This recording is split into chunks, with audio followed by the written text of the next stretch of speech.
الحمد لله رب العالمين والصلاة والسلام على رسول الله وعلى آله وصحبه أجمعين. وعن أنس رضي الله عنه قال: transmetohet nga Anas ibn Malik të këtë thënë, قال: مر النبي صلى الله عليه وسلم بامرأة تبكي عند قبر فقال: kaloi pejgamberi alayhi salatu wassalam pra një gruaje e cila qante pra një varri dhe tha: ittaqillaha wasbiri, ke frikën Allahut dhe bën durim. Faqalet, ajo përgjigj: ilayka anni fa innaka lam tusab bi musibati wa lam ta'rifhu. Largohu prej meje, ty nuk të ka goditur ajo çka më ka goditur mua. Mirë po ajo nuk e njohi pejgamberin alayhi salatu wassalam. Faqila laha, i është thënë asaj: innahu an-nabi sallallahu alaihi wasallam, ai ishte Muhamedi sallallahu alaihi wasallam. Fa'atat bab an-nabi, ajo erdhi pra me nxitim te dera pejgamberit alayhi salatu wassalam.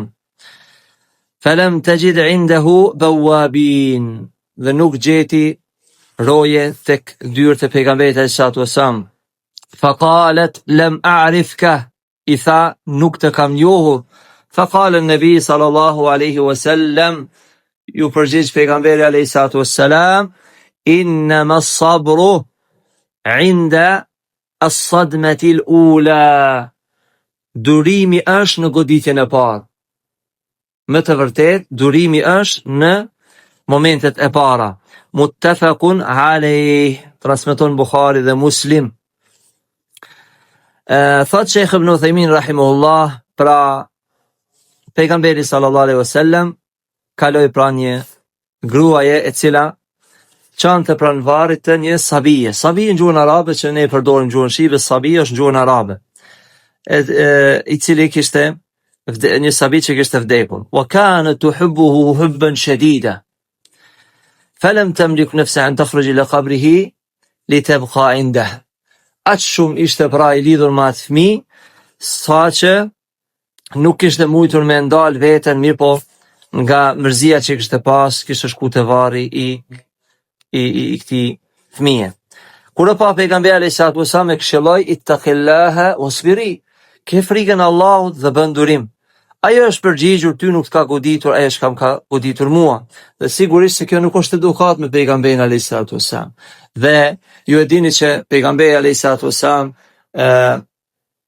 i kanë vdek fëmija. Vetëm Fatimja radiallahu anhu ka vdek pas pejgamberit alayhi salatu wasallam. 7 fëmijë, 6 fëmijë kanë vdek gjatë periudhës që ka qenë gjallë. Pra i ka vdek Qasim, Abdullah, Ibrahim, pastaj Ruqayya, Umm Kulthum, Zainab.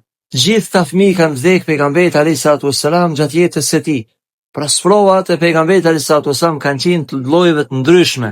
Dhe i fundit dunja që mund të mendohet dikush, pra me i thoni fjalë të rëndë pejgamberit alayhi salatu wassalam. Mandej ai është i dërguari i Allahut, mirë po ajo nuk e ka njohur. Wa hadha yadullu ala an al-musiba qad balagat minha mablaghan 'azima. Dhe kjo tregon se ajo pra ka qenë një sprov shumë të madhe, pra ka pas një breng të madhe. Është largu pejgamberi alayhi salatu wassalam, është thënë se ai është i dërguar i Allahut. Ajo më një herë është bë pishman, ka ndje veten, ka ndje keqardhje të madhe sepse ai ka qenë besimtare. Fansarafa an-nabi sallallahu alaihi wasallam anha.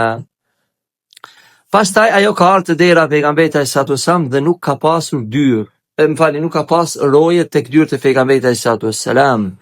Dhe i ka thënë: inneni lam a'rifka, nuk të kam njohur i dërguari i Allahut. Faqala an-nabi sallallahu alaihi wasallam, i ka thënë pejgamberi sallallahu alaihi wasallam: me të vërtetë sabri është në hapat e parë, në goditjen e parë. Pra kur ndodh fatkeqësia, kur ndodh sprova, falni kjo më mirë, kur ndodh sprova duhet me bë durim në hapat e parë, në momentet e para. As-sabru alladhi yuthabu alayhi al-insan huwa an yasbir awwal ma yusibu al-musiba. Pra sabri i cili sjell rezultat dhe ka shpërblim të Allahut dhe Sheikh Uthimini, është sabri që bëhet durim në fillim. Jo njeriu mas një kohë bën sabër, thotë ty më ka bëj sabër, pastaj i ka kaluar në natyrshmëri. Edhe pa besimtarët, edhe njerëz normal, edhe në atë kuptimin njerëz që nuk janë nuk janë praktikues të fesë, e kalojnë një jetë normale. Por cili është dallimin mes besimtarëve në goditjen e parë? Cili është, thot Sheikh Udhaymin rahimahullah, besimtari është ai i cili thot inna lillahi wa inna ilayhi raji'un. Ne tek Allahu jemi dhe tek ai do të kthehemi. Allahumma ajurni fi musibati, o Allah më shpërblet mua në këtë sprovë, wa khluf li khayran minha, dhe më kompenzo me më të mirë se kë. ففي هذا الحديث عدة فوائد. نكت حديث ka disa dobi. Thot sheku: husnu khuluqi nabi sallallahu alaihi wasallam wa da'watihi ila al-haqq wa ila al-khair. Morali mirë e pejgamberit sallallahu alaihi wasallam dhe edukata e tij në thirrjen mirë. Fa innahu lamma ra'a hadhihi al-mar'a tabki inda qabriha amara bit-taqwa was-sabr. Kur ka pa këtë grua, me çfarë ka këshilluar më të mirën, pra ke frikën Allahut dhe bën durim.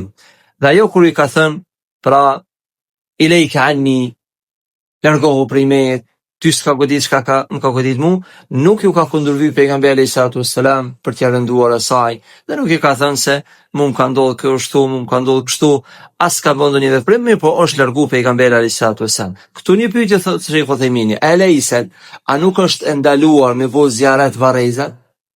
Gratë, gjithsesi, sepse ka hadith sahih, la'ana zairat al-qubur wal muttakhidina 'ala al-masajid was-suraj, janë të mallkuara gratë të cilat i bojnë vizitë varrezat.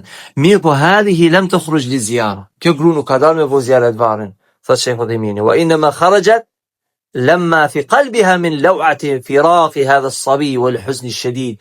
Ka dalë për shkak të djegjes në zemër të madh që ka pas për këtë fëmijë. Lem temlik nefseha, s'ka mujt me frenu vete. Por, dhe, çka thot Sheikh Udhaymini prej dobive të këtij hadithi është el-udhru bil jahl. Ana al-insan yu'dharu bil jahli, sawa kana jahlan bil hukm ash-shar'i am jahlan bil hal. Arsyetohet me ignorancë njeriu. Cili është arsyetimi me jahl?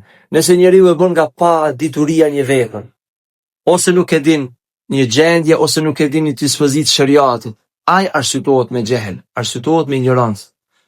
Pra, kur njeriu bën një vepër dhe nuk ka pas dije për atë, shpresojmë te Allah që ai është i falur. Dhe kjo gruaja e ka bën një vepër të keqe. Cila është e vepër të keqe? I ka thonë pejgamberi sallallahu alaihi wasallam, largohu prej meje se ty s'ka goditur, ka goditur mua. Dhe kjo fjalë është arsyetim, sepse ai nuk e ka njohur pejgamberin alayhi salatu wassalam. Prej dobive të hadithit Sheikh Udhaymini rahimahullah çfarë thot? Është se një njeri që është në pozita të larta, që njerëzit kanë nevojë, nuk duhet të kenë truproje, nuk duhet të kenë roje për të hyrë. Pra njerëzit kanë pas nevojë për pejgamberin alayhi salatu wassalam. Dhe rregulli el-isti'dhan që ka ardhur që duhet me kërku leje me hyrë në shtëpinë është çështja e shikimit. Pra ka zbrita jetë që mos me hitë pejgamberi alayhis salatu wassalam pa kërku leje. Ku është qëllimi? A pse ai ka qenë nuk i ka leju njerëzit me në shtëpinë e tij, ka qenë vetëm rregulli që mos me hi, pra mos me i pa avretjen e njerëzve, dhe nuk lejohet me në shtëpinë e dikujt pa lejen. Por të shtëpia e pejgamberit alayhis salatu wassalam, kjo ka qenë urtësia që mos me hi në shtëpinë e pejgamberit alayhis salatu wassalam për shkak shqicimit.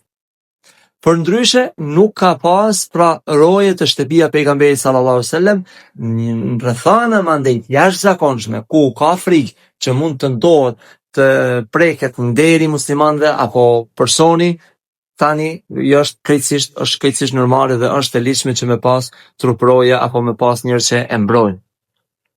Nga dobit e këtij hadithi është أن الصبر الذي يحمد فاعله الصبر عند الصدمة الأولى، si me thonë ajo ajka apo brumi i këtij hadithi, është sabri është goditjen e parë. Yusbir al-insan wa yahtasib wa ya'lam anna lillahi ma akhadha wa lahu ma a'ta wa anna kulla shay'in indahu bi ajalin musamma. Durimi është pra në pjesët e para, është në fillet e para, në momentet e para. Ky është sabri që duhet me bëu durim. Wa minha anna al-buka 'inda al-qabr yunafi as-sabr. Nga dobit e këtij hadithi është se çajturit të varri, pra një çajtje nuk është qëllimi rrjedhja e lotëve, po çajturit me shku të varri me qëllim me çaj, kjo është kundërshtim me durimin e mirë. Pra njeriu në shtëpinë e tij bën durim, në shtëpinë e tij mund të çaj, mund të lidhin lot.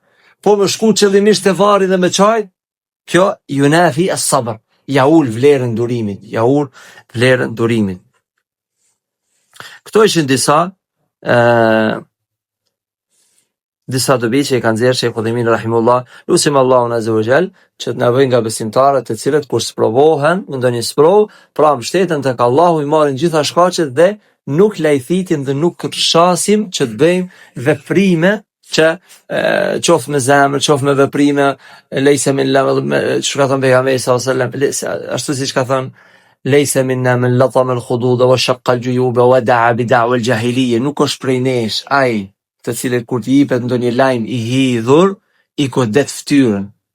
Pra, latama al-khududa wa shaqqa al-juyuba, i gërvish teshën. Au da'a bi da'wa al-jahiliyya, ose lëshon fjalë, nxjerr fjalë të jahiletit. Për shembull, kuku, për çka na paska gjetën, na paska shu toka, fjalë të ngjashme domethënë, më paska shkatruar, fjalë të ngjashme, këto janë prej thirrjeve të jahiletit, por besimtari inna lillah, ta Allahu jemi wa inna ilayhi raji'un, dhe tek ai do të kthehemi. Kjo ishte për këtë, sallallahu alaihi wasallam ala nabina Muhammad.